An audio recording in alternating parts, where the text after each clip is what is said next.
We're moving on to the semifinals in the LCS playoff after a weekend of solid clashes emerging from the quarterfinal smoke.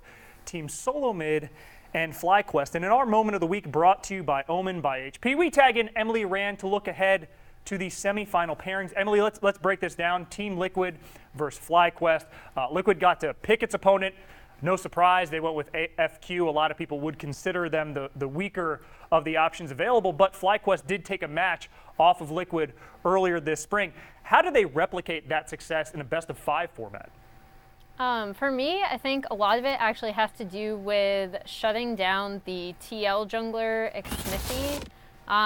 Right now, in some more of their recent games when they've been trying some 4-1 stuff with impact in the top lane, then they went back to kind of 5v5 team fighting. I actually do think this will be a good meta for TL to kind of lay back, scale, and go for the team fights they want. So if FlyQuest are going to outdo them, I think a lot of it is going to come down to neutral objective control, especially Baron control, which we've seen some interesting Barons thus far across playoffs in all regions. And a lot of it will have to do with Santorin seeing if he can shut down Xmithy. Moving on to Cloud9 against TSM, a classic rivalry, one in which Cloud9 holds the historic edge, including their only semifinal pairing, a 3-2 victory for C9 last summer. So history says C9. What do you say? This is going to be, I think, kind of a 3-2 slugfest. I do think C9 is going to emerge the victor. Actually, every single team I talk to, like every player I talked to this past week, all say that they think C9 is like the best team in NA right now.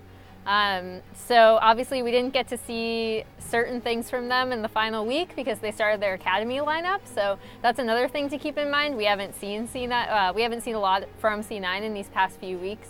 But I do think this will be pretty back and forth. If you remember, the last time they met was the time that TSM was pulling out the Nico top kind of Varus poke comp that didn't quite work out due to their execution, but I actually didn't mind that composition. I thought TSM had some interesting ideas.